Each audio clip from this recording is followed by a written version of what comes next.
하신 말씀이로다.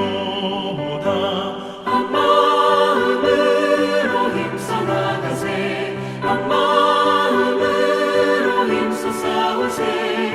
악한 마음의 군사들과 힘써 싸워서 승전보를 울리기까지.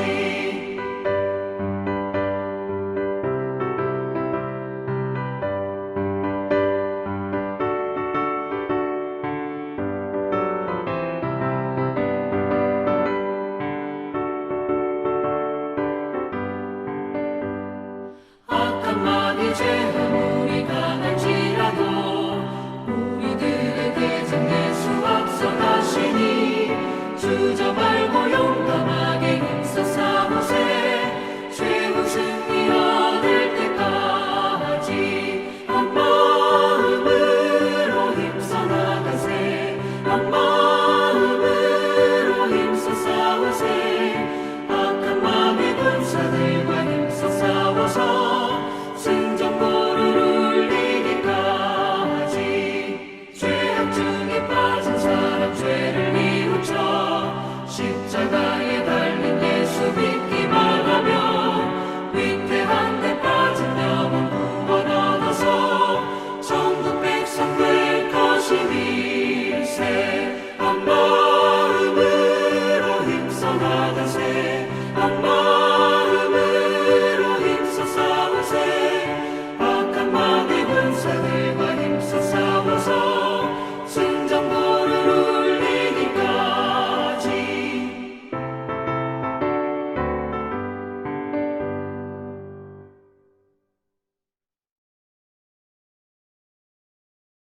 할렐루야. 오늘 주일 저녁 가정예배 말씀은 사무엘하 12장 24절로부터 31절을 중심으로 회복시키시는 하나님의 사랑이라는 제목으로 말씀의 은혜를 나누기를 원합니다. 다윗은 범죄를 통해서 자신의 죄성을 보았습니다.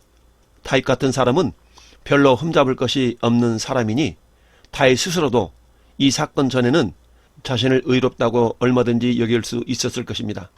그러다가 비로소 밧세바 사건을 통해서 자신의 모습을 본 것입니다. 자신이 죄인인 줄 모르고 살아가는 사람들이 많습니다. 자신이 죄인임을 알고 예수 그리스도 안에 죄사함의 은총이 있음을 믿는 자가 죄사함을 받을 수 있습니다. 믿음으로 죄사함 받을 수 있는 저와 여러분이 될 수 있기를 바랍니다.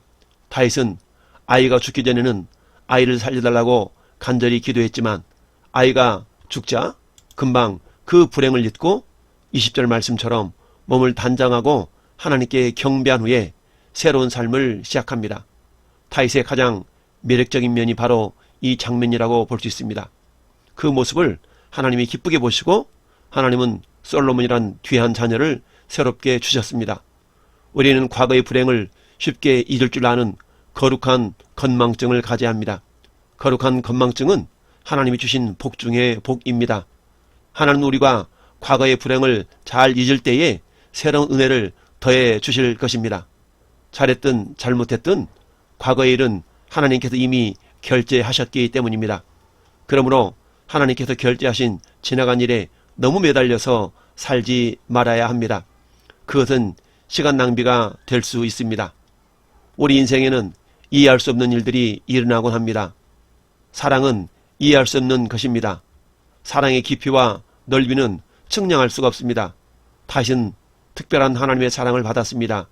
이해할 수 없는 하나님의 사랑이 다윗 인생을 어떻게 바꿔 놓았습니까?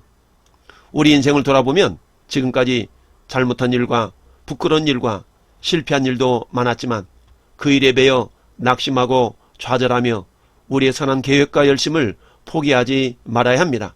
하나님은 언제나 우리를 용납해 주시는 하나님이십니다. 그 하나님을 믿고 오늘도 예배 시간에 다시 새로운 옷을 입고 힘차게 출발하면 우리는 반드시 변화의 주인공이 될 수가 있고 우리 앞에는 지금보다 더욱 복된 길이 펼쳐질 수 있는 것입니다. 다윗이 과거 불행을 잘 극복하자 하나님께서 어떠한 복을 주셨습니까? 본문 24절 말씀에 다윗이 그쳐 밧세바를 위로하고 저기에 들어가서 그와 동침하였더니 그가 아들을 낳으매 그 이름을 솔로몬이라 하니라 여호와께서 그를 사랑하사라고 말씀합니다. 하나님께서는 다윗의 믿음을 보시고 더 좋은 아이를 주셨고 다윗은 그 아이 이름을 솔로몬이라고 지었습니다. 솔로몬은 평강의 사람이라는 뜻으로 샬롬이란 말과 같은 어원에서 나온 말입니다. 계속해서 본문 25절에 선지자 나단을 보내사 그 이름을 여디디야라 하시니 이는 여호와께서 사랑하심을 인함이더라 라고 말씀합니다. 이 구절에서 여디디야란 정확하게 말하면 여호와의 사랑을 입은 자란 뜻입니다. 다윗이 회개하고 하나님의 징벌을 겸허하게 받아들이자 하나님께서는 죽은 아이보다 더 사랑스러운 아이를 주셨다는 뜻입니다. 이처럼 하나님은 모든 것을 합력하여 선을 이루시는 신실하신 하나님이십니다. 우리는 이해하기 어려워서 하나님의 사랑임을 받아들여야 됩니다.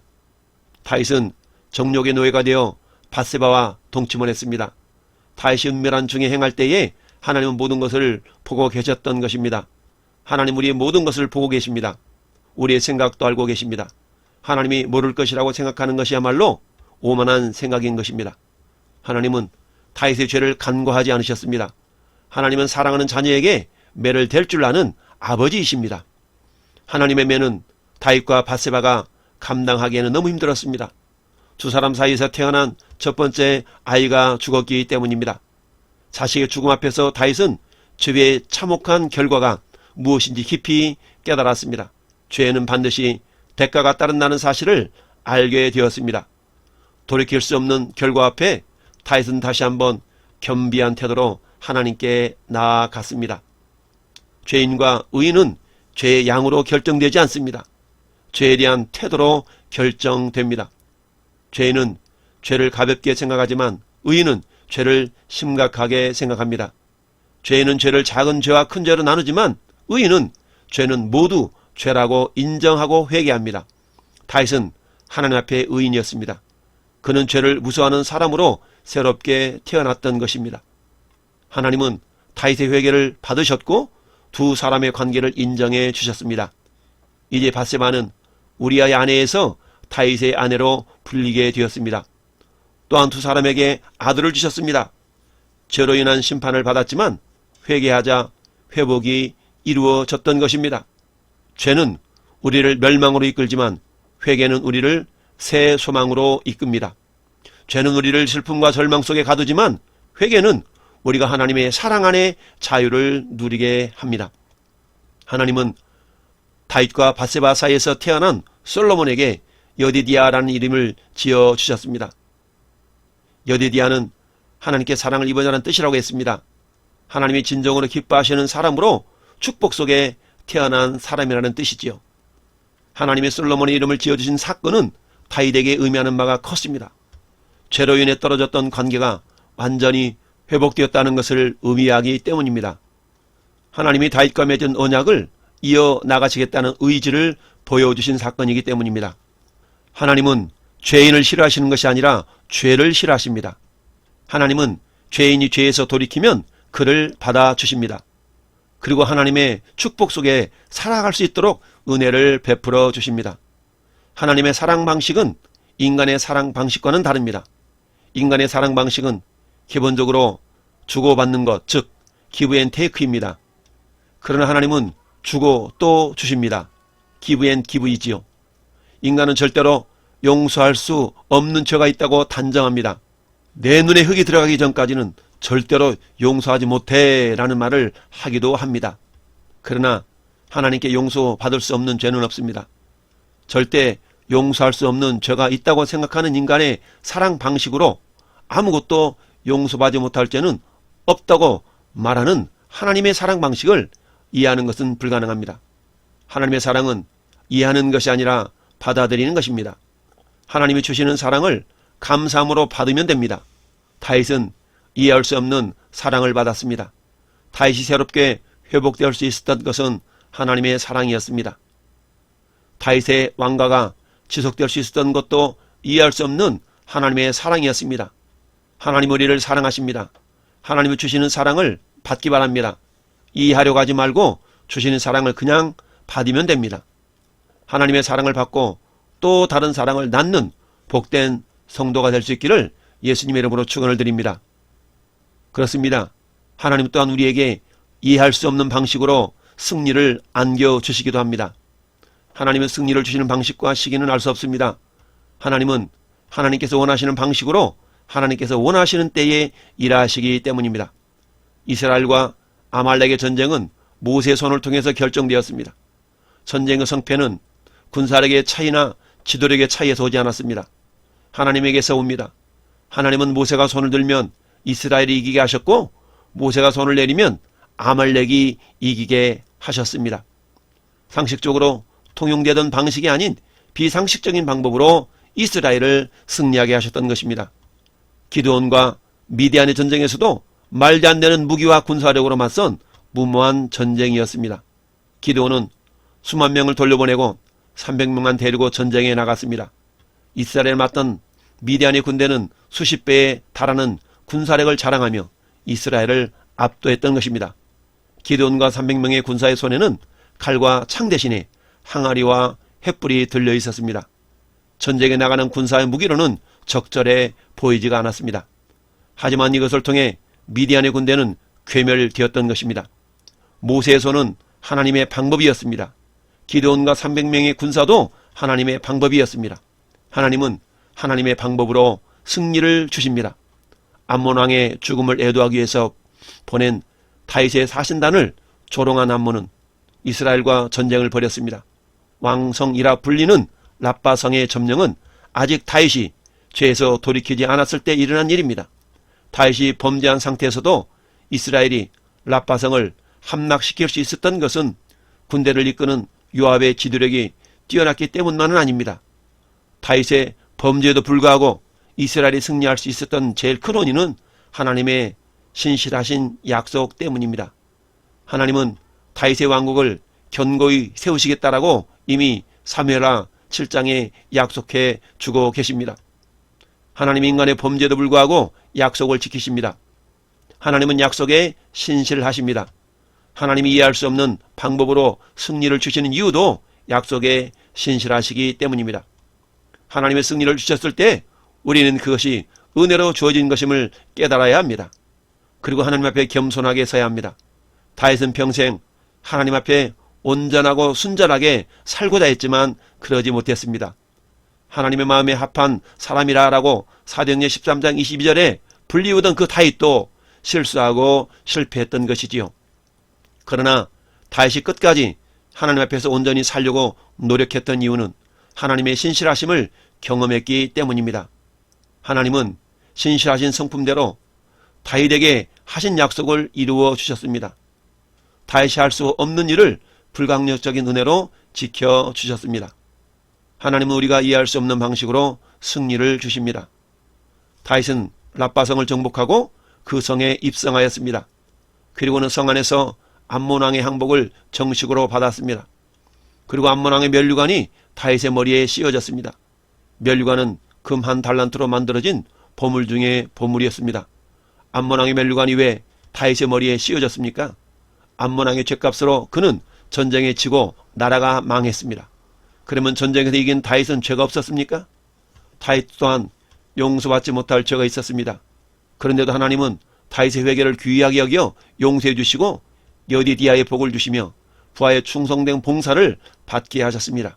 그리고 암몬왕의 면류관을 그의 머리에 쓰여 주셨습니다. 이것이 하나님의 은혜요 복이니 감사하지 않을 수가 없었습니다. 그래서 시편 23편 5절에 다윗은 주께서 내 원수의 목전에서 내게 상을 차려주시고 기름으로 내 머리에 부으셨으니 내 잔이 넘치나이다 라고 찬양하고 감사하게 된 것입니다. 우리는 강할 때에 승리할 수 있다고 생각하지만 하나님은 우리의 힘을 다 빼고 나신 후에 승리를 주십니다. 우리는 손에 쥔 것이 많을 때 승리했다고 생각하지만 하나님은 우리 손에 아무것도 남지 않았을 때 진정한 승리 기쁨을 누리게 하십니다. 하나님은 우리 안에서 하나님의 방법대로 일하십니다. 하나님의 방법을 통해서 우리에게 진정한 승리가 누구에게서 오는지를 깨닫게 하십니다. 승리는 하나님에게서 옵니다. 하나님의 승리를 주시겠다고 약속하셨고 그 약속을 지키시기 위해서 우리에게 승리를 허락하십니다. 승리 앞에 자만하지 말아야 하는 것은 하나님이 이루신 승리이기 때문입니다. 승리를 자랑하지 말아야 하는 이유는 내가 이룬 것이 아니라 하나님이 이루신 일이기 때문입니다. 하나님은 여전히 우리가 이해할 수 없는 방식으로 사랑을 주십니다. 왜 나 같은 자에게 이렇게 큰 사랑을 주시는지 아무리 이해하려고 해도 이해가 되지 않는 경우가 있습니다. 그것은 하나님의 사랑이 우리의 사랑 방식과 다르기 때문입니다. 하나님의 사랑은 이해가 아닌 은혜로 해석해야 합니다. 하나님이 은혜로 부어주신 사랑을 받아 누리기 바랍니다. 왜 내게 성공을 주시고 감사의 제목을 주시는지 이해하려고 하지 말고 신실하신 하나님이 약속하신 대로 이루어 주신다는 사실을 깨달을 수 있기를 바랍니다. 하나님은 우리의 이해를 뛰어넘어 역사하십니다. 하나님은 우리가 감당할 수 없을 정도로 은혜를 넘치게 부어주십니다. 이 은혜를 누리는 축복된 삶을 살아갈 수 있기를 예수님의 이름으로 축원을 드립니다. 성도 여러분, 하나님은 다윗을 징계하셨으나 징계 후에는 다시 그에게 은혜를 베풀어 회복시켜 주셨습니다. 이것은 자기 사람에 대한 하나님의 사랑의 방법입니다. 하나님의 사랑은 죄까지도 묵인하시는 그런 사랑이 아닙니다. 이것이 하나님의 공의의 속성인 것입니다. 참 부모는 사랑하는 자녀를 사생아처럼 내팽개치지 아니하고 잘못하면 징계하여 자녀로 하여금 바른 길로 가게 합니다. 이와 마찬가지로 하나님도 당신의 사람이 범죄하면 반드시 징계하되 징계 후에는 회복시켜 의와 평강의 열매를 맺게 하십니다. 그러므로 우리는 하나님의 징계를 받을 때 더욱 하나님의 사랑을 느끼고 감사함으로 그 징계마저도 달게 받을 줄 알아야 합니다. 그리고 회복의 소망을 가지고 더욱 하나님을 바라보아야만 합니다. 오늘 본문을 통해서 우리는 언약에 신실하신 하나님의 성품을 다시 한번 엿볼 수가 있습니다. 인간적인 면으로만 본다면 부하 장수들은 암몬과의 전쟁터에 나가서 싸우고 있을 때 다윗 왕궁에서 범죄하고 있었던 것인데 어떻게 하나님께서 그런 다윗에게 승리를 안겨주실 수가 있었겠습니까? 그것은 일찍이 하나님께 다윗과 세우신 다윗 언약을 통해서 다윗 왕국을 견고하게 하시겠다고 약속해 주셨기 때문입니다. 사무엘하 7장 12절에 내 수완이 차서 내 조상들과 함께 누울 때에 내가 내 몸에서 날 내 씨를 내 뒤에 세워서 그의 나라를 견고하게 하리라. 그는 내 이름을 위하여 집을 건축할 것이요 나는 그의 나라와 왕위를 영원히 견고하게 하리라 라고 약속하셨습니다. 그런데 만일 하나님께서 다윗의 범죄를 이유로 다윗으로 하여금 암몬과의 전쟁에서 패하게 하셨다면 하나님의 언약은 실현되기 어려웠을 것입니다. 그래서 하나님은 다윗의 범죄에도 불구하고 일단 암몬을 정복하게 하시고 또 이스라엘의 최대 대적이었던 블레셋까지도 완전히 제압하게 하시고 나라를 반석 위에 올려놓으신 이후에 범죄한 다윗에 대한 징계를 시작하신 것입니다. 우린 이러한 사실을 통해서 무엇을 깨달을 수 있을까요? 그렇습니다. 하나님의 약속은 약속 이행에 있어서 인간의 성실 여부와 관계없이 성취된다는 사실입니다. 일반적으로 우리 인간들 사이의 약속은 쌍방간의 성실한 이행을 전제로 합니다. 그래야 만일 약속의 한편 당사자가 약속을 성실하게 이행하지 않으면 그 약속은 파기되고 성취를 기대할 수가 없습니다. 하지만 하나님의 약속은 다릅니다. 하나님의 약속은 한편 당사자인 우리 인간의 약속 이행의 성실 여부와 관계없이 반드시 성취됩니다. 우린 이 모습을 창세기 15장 아브람과 맺은 횃불 언약에서 살펴본 바가 있습니다. 하나님께서 아브람과 7차례에 걸쳐서 언약을 맺습니다. 그 가운데 횃불 언약이 있는데 이때 하나님은 횃불 언약을 맺으시면서 쪼갠 고기 사이로 횃불의 형상으로 홀로 지나셨던 것을 알 수 있습니다. 언약 당사자 모두가 걸어가는 것이 그 당시의 문화일진데 하나님 홀로 쪼갠 고기 사이를 지나가셨다는 것은 아브라함의 믿음과는 상관없이 하나님의 신실하심은 마침내 언약을 이루시고야 마신다는 것입니다. 그럴 때 향후 아브라함은 신실하신 하나님을 더욱 경외할 수 있게 되었던 것이죠. 이처럼 하나님의 약속은 우리의 의지나 상태, 조건 등을 보고 주신 것이 아니라 우리와는 관계없이 하나님이 일방적으로 주셨고 그리하여 하나님이 주도적으로 온전히 성취하실 것이기 때문입니다. 그리고 하나님께서는 우리 인간과는 달리 신실하셔서 한번 약속하신 것에 대해서는 반드시 지키시는 분이십니다. 사실 하나님께서는 우리 인간과 언약을 맺으실 때에 우리 인간이 본래부터 악하고 변개하기 쉬워서 당신과의 언약을 지키지 못하리라는 것을 잘 알고 계셨습니다. 그럼에도 불구하고 하나님께서 우리와 언약을 맺으신 것은 우리를 사랑하시기 때문이며 언약 이행에 있어서 우리의 성실 여부와 상관없이 당신께서는 당신의 약속을 지키시겠다는 의지의 표현인 것입니다. 물론 우리가 하나님과의 언약을 파기하고 범죄하면 우리를 징계하십니다. 마치 다윗을 징계하신 것처럼 말입니다. 그러나 당신이 우리에게 주신 약속만은 패하지 않으십니다. 이것이 바로 하나님의 사랑이며 은혜인 것입니다. 그래서 우리는 여기에 소망을 가질 수가 있는 것입니다. 즉 우리는 연약하여 하나님과 약속을 깨뜨리고 범죄하기 일쑤이지만 하나님은 비록 우리를 징계하시기는 하실지라도 우리에게 주신 천국 구원의 약속만큼은 패하지 않으시고 반드시 이루어 주실 것이기 때문에 우리는 징계 중에도 구원의 소망을 가질 수가 있는 것입니다. 이 능력이 예수님의 보혈의 능력인 것입니다. 민수기 23장 19절에는 하나님은 사람이 아니시니 거짓말을 하지 않으시고 인생이 아니시니 후회가 없으시도다. 어찌 그 말씀하신 말을 행하지 않으시며 하신 말씀을 실행하지 않으시냐라고 하나님의 신실하심을 고백하고 있습니다. 또한 히브리서 6장 18절에도 이는 하나님이 거짓말을 하실 수 없는 이 두 가지 변하지 못할 사실을 말미암아 앞에 있는 소망을 얻으려고 피난처를 찾은 우리에게 큰 안위를 받게 하려 함이라. 우리가 이 소망을 가지고 있는 것은 영혼의 닷 같아서 견고하고 튼튼하여 휘장 안에 들어간다라고 고백합니다. 성도 여러분, 하나님은 당신의 약속에 대해서는 기필코 성취하시는 신실하신 분이십니다. 하나님은 다윗 시대로부터 무려 800여 년 전에 아브라함을 통해서 가나안 땅에 대한 약속을 주셨습니다. 그런데 이제 그 약속이 다윗이 암몬을 정복하는 것으로 온전하게 성취되었습니다. 물론 그동안 하나님의 약속은 실현 불가능한 것처럼 보이기도 하였습니다. 특히 이스라엘 민족이 애굽에서 종살이한 400여 년 동안 더욱 그러했습니다. 그러나 하나님은 강한 능력으로 이스라엘 애굽에서 이끌어내시고 가나안 땅으로 인도하여 들이셨습니다. 또 그때로부터 다시 400여 년이 흐른 뒤 다윗을 통하여 당신이 주신 약속을 온전히 성취하셨습니다. 이렇게 하나님의 약속은 불가능해 보이는 상황에서도 반드시 성취됩니다. 여러분, 오늘날 하나님의 능력을 알지 못하는 자들은 하나님 나라와 관련된 하나님의 약속이 불가능한 것이라고들 말합니다. 그것은 단지 이상에 불과하다고 말합니다. 그러나 여러분, 하나님께는 불가능이 없습니다. 천지를 지으신 하나님은 또한 이상처럼 보이는 완전한 하나님의 나라를 조성하실 수 있는 분이십니다. 그 약속은 비록 우리가 기대하는 때에 이루어지지 않는다 할지라도 하나님의 계획하신 그 어느 순간에 홀연히 성취될 수 있습니다. 그러므로 여러분, 하나님의 약속에 대한 절대적인 믿음으로 신앙생활에 승리할 수 있기를 예수님의 이름으로 축원을 드립니다.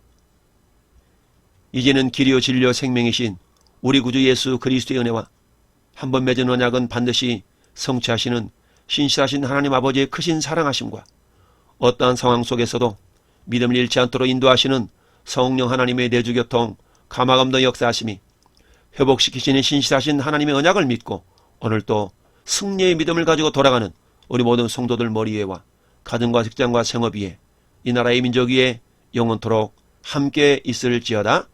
아멘.